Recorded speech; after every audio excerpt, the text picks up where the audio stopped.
आगे बढ़ने से पहले जानेंगे कि मार्केट का क्या हाल रहा। तो पिछले महीने मार्केट ने बहुत ही अच्छी परफॉर्मेंस दी है, मार्केट बहुत ही अच्छा परफॉर्म किया है, नीचे और ऊपर के झटके देते रहा और लास्ट में अभी ऐसी सर्दियों के मौसम में गर्म है बिल्कुल मार्केट।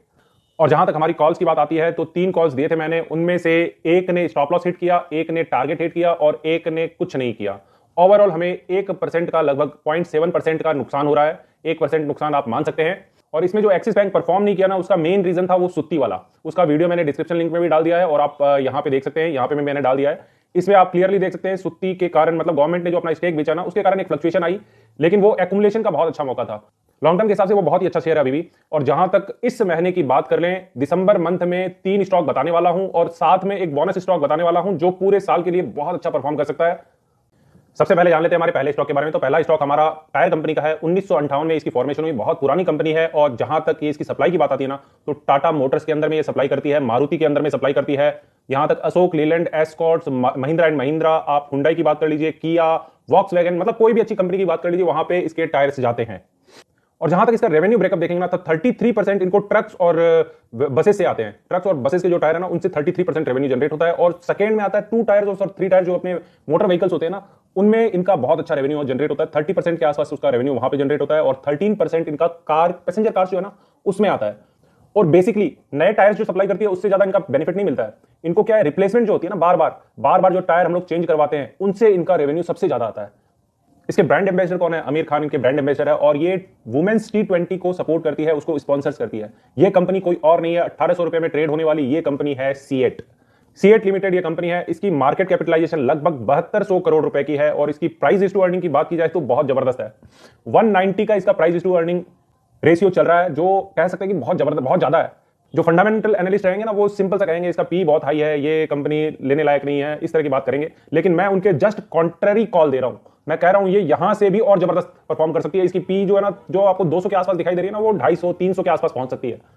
अब आ जाते हैं, अब जान लेते हैं इसका स्टॉप लॉस क्या है। 1800 रुपए पे ये कंपनी काम कर रही है। इसका स्टॉप लॉस जो हमारा निकल के आता है वो है 1650 रुपए, 1650 का स्ट्रिक्ट स्टॉप लॉस के साथ में आप इसमें ट्रेड कर सकते हैं, बाय कर सकते हैं इसे। और इसके जो टारगेट बन के आते हैं वो है 1900 रुपीज पहला टारगेट है, 2000 रुपीज सेकंड टारगेट है और थर्ड टारगेट आपका 2200 रुपीज है। कॉस्टली स्टॉक है लेकिन रिटर्न देने की क्षमता बहुत ज्यादा है। अब जान लेते हैं हमारे दूसरे स्टॉक के बारे में। दूसरा स्टॉक क्या है? पाइपलाइन के क्षेत्र में है। पाइपलाइन बनाता है, मैन्युफैक्चर करता है और सप्लाई करता है। रत्नामणि मेटल्स का नाम सुना है? उसी फील्ड की कंपनी है ये। रत्नामणि पे मैंने एक वीडियो बनाया था, लगभग डबल हो चुका है उस प्राइस से। ज्यादा टाइम नहीं लगा रत्नामणि को डबल होने में और उसने डिविडेंड भी दिया आपको। इस स्टॉक को मैंने अपने प्रीमियम ग्रुप में 740 से 60 के बीच में सजेस्ट किया था। अभी कुछ ज्यादा दिन नहीं हुए, 10-15 दिन पहले ही इसको सजेस्ट किया था। और अभी भी मैं कह रहा हूं कि इसे बाय किया जा सकता है। 800 रुपीज का भाव इसका चल रहा है। अगर यहां पे आप परचेज करते हैं, 750 का आपका स्ट्रिक्ट स्टॉप लॉस रहेगा। लगभग 6% का स्टॉप लॉस आपका बैठ रहा है। और यहां जो टारगेट आपके बन के आ रहे हैं वो 845 रुपीज है, 900 है और 1000 के फाइनल टारगेट के लिए आप इसे होल्ड कर सकते हैं। इस बार क्या है, डाइवर्सिफाई हो गया हमारे फील्ड। एक मैंने टायर का स्टॉक बता दिया, एक आपको बता दिया पाइपलाइन का स्टॉक, और अभी ये जो तीसरा स्टॉक है ना, वो फर्टिलाइजर स्टॉक है। फर्टिलाइजर एंड केमिकल्स बनाती है ये कंपनी और इसकी जो प्राइस टू अर्निंग है वो लगभग 13.8 के पास में काम कर रही है। 142 रुपए का इस शेयर का प्राइस है। इस फर्टिलाइजर कंपनी का नाम है FACT, fertilizer and chemical Travancore limited करके कंपनी है ये भी बहुत पुरानी कंपनी है। 1943 की ये कंपनी है, बहुत पुरानी कंपनी है। जहां तक दूसरे केमिकल सेक्टर की और दूसरे जो फर्टिलाइजर स्टॉक है ना, उसमें अभी RCF भी बहुत अच्छा काम कर रहा है, राष्ट्र केमिकल फर्टिलाइजर, वो भी अच्छा काम कर रहा है। यहां पे ये भी बहुत अच्छा काम कर सकता है। FACT में भी बहुत ज्यादा हाई प्रोबेबिलिटी है कि बहुत अच्छा रिटर्न दे दे इस महीने के अंदर में। 142 का अगर शेयर है तो 128 का आपको स्टॉप लॉस लगाना है। स्ट्रिक्ट स्टॉप लॉस, मतलब स्ट्रिक्ट मतलब एकदम स्ट्रिक्ट, आए तो भैया निकल जाओ। वहां फिर सोचना नहीं है कि क्या करना है क्या नहीं करना है, वहां अपनी एनालिसिस गलत हो गई। अपने को गलत मानना बहुत जरूरी है अगर स्टॉक मार्केट में सक्सेस पानी है तो।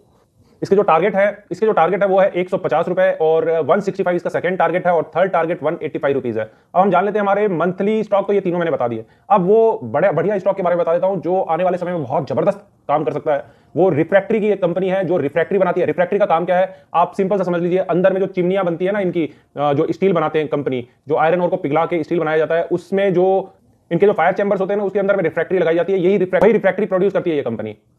इस कंपनी का भाव अभी 773 रुपीज चल रहा है। इस कंपनी को मैंने पहले भी एक बार रिकमेंड किया हुआ है। 300 के रेट पे ये था या 273 के रेट के आसपास ये काम कर रहा था उस समय।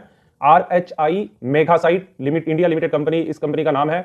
यहां पे अगर आप परचेज करते हैं तो आपका स्ट्रिक्ट स्टॉप 773 रुपीज चल रहा है, 700 का आपका स्टॉप लॉस रहेगा। और जहां तक इसके टारगेट है ना, आने वाले एक साल के अंदर में, तो 850 रुपए का भाव दिखा सकता है ये 1100, और इवन सेकंड टारगेट आपका 1100 का और थर्ड टारगेट जो है वो 1500 का है। अब मैं जब सेकंड और थर्ड की बात करता हूं ना, इसमें थोड़ा समझने का फेर है।